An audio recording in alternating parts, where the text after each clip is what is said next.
May I now invite Venerable Pasanno Bhikkhu, abbot of the Abhayagiri Buddhist Monastery, San Francisco, California, to deliver a sermon.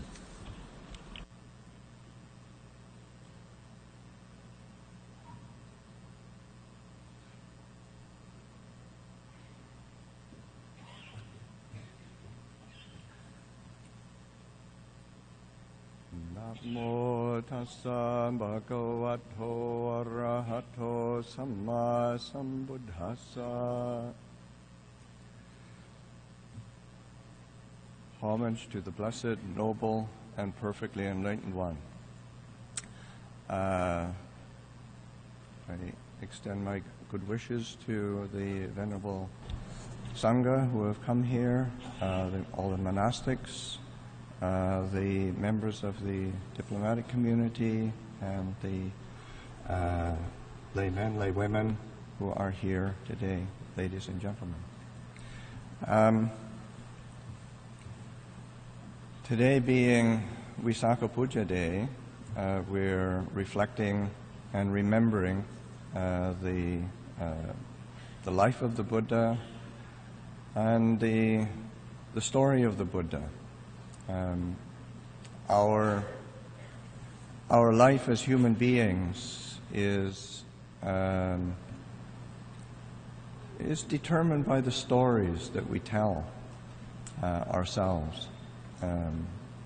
We usually have a lot of stories going on in our mind, and some of them are good, some of them are bad, some of them are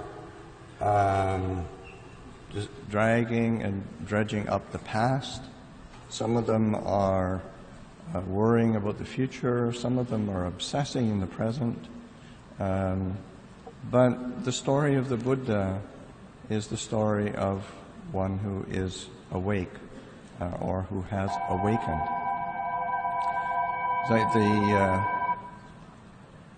There's a well-known quote of Mark Twain's, of course, famous American writer, that said, "I've had many terrible things in my life, some of which have actually happened." And this is the reality. We tend to either get drawn into the stories of something maybe terrible, something that is desirable. But the Buddha is encouraging us to awaken. And this is when we recollect, so that the Venerable led us in taking the refuges and the precepts. The refuges are always recollecting the qualities which we can cultivate.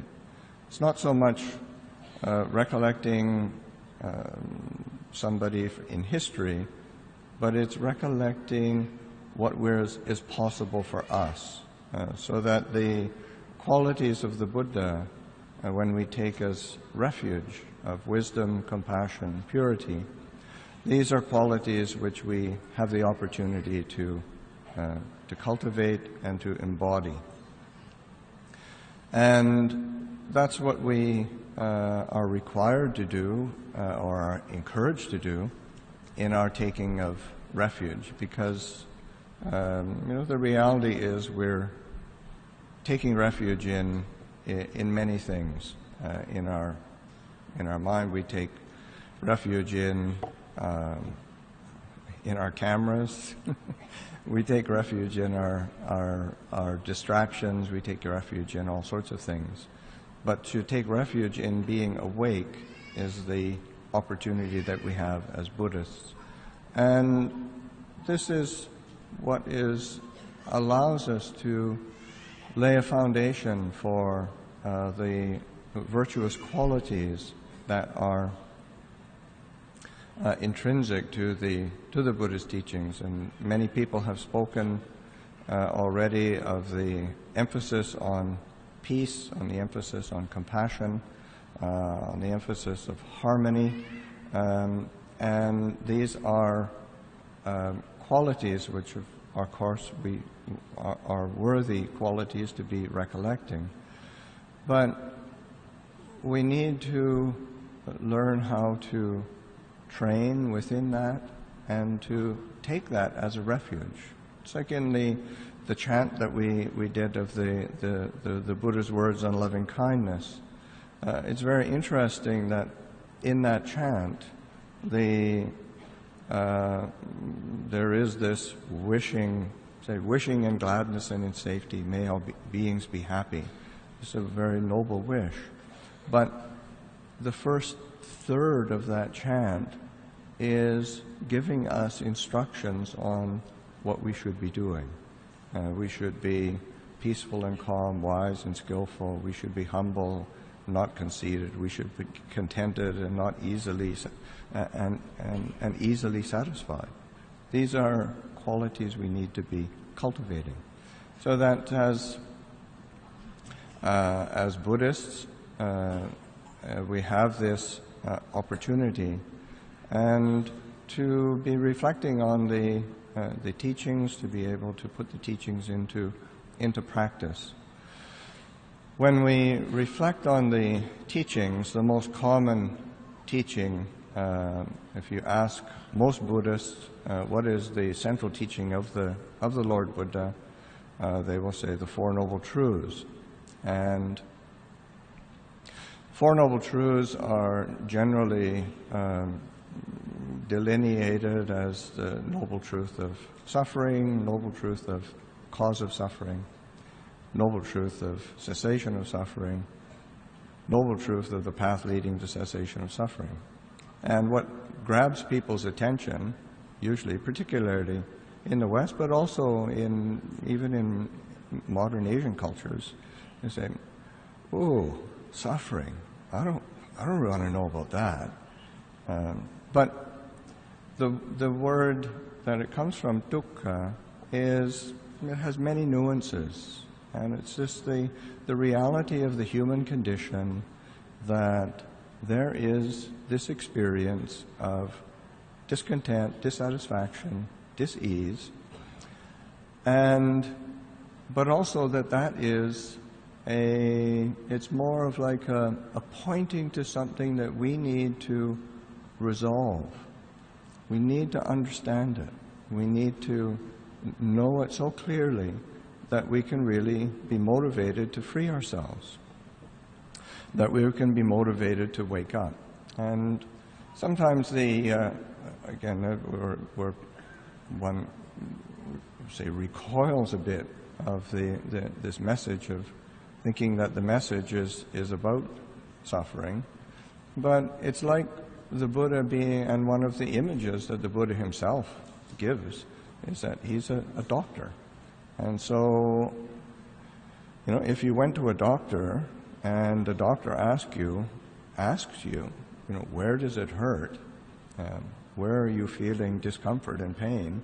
You don't sort of walk away from the doctor's office saying, "Wow, what a lousy doctor. He's a really depressing doctor."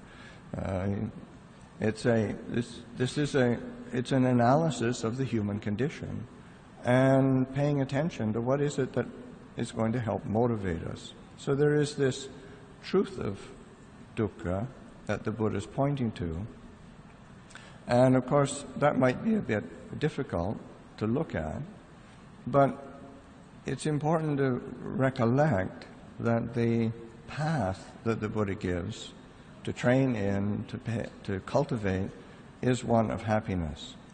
All of the qualities that the Buddha encourages, the cultivation of virtue, of integrity, of generosity, of kindness, of mindfulness and wisdom, these are all sources of happiness.